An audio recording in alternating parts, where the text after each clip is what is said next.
So most credit repair companies don't touch ITINs, in my experience, and they have no idea what to do. They don't know where to go, and these people are left with kind of no help. And I have a lot of clients that really need help in that area. So what do you recommend?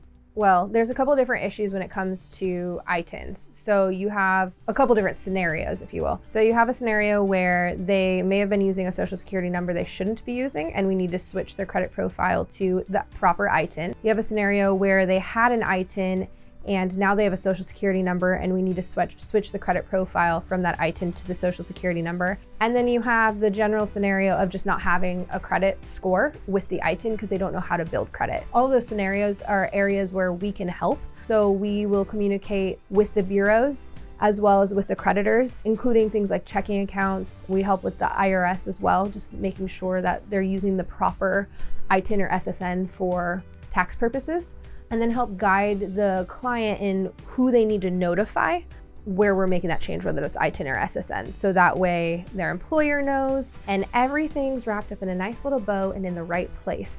A lot of our clients are speaking Spanish primarily and have some difficulties in trying to communicate with some of these creditors as well. So we're able to take that off of their plate and make sure everything's functioning well, and at the same time help them understand how the credit scoring system works and help them build a good credit score, whether it's an ITIN or an SSN profile. Well, and the credit profiles are not in Spanish, right? No. Any of the communication they need to do with the creditors or the bureaus needs to be in English typically. I'm not, anyway, if they can communicate in Spanish, I'm not aware of easy methods to do that. And the credit reports don't transcribe, right? No. Right? So No. It's hard for them to even understand what to even do based on that. I love it. How long does the process take? So realistically, the process is extremely dependent on each creditor and then the bureaus and whether the bureaus are giving us grief, because you get all sorts of issues when you're trying to transition profiles. Like one account may stick at a certain bureau and you have trouble getting it moved over.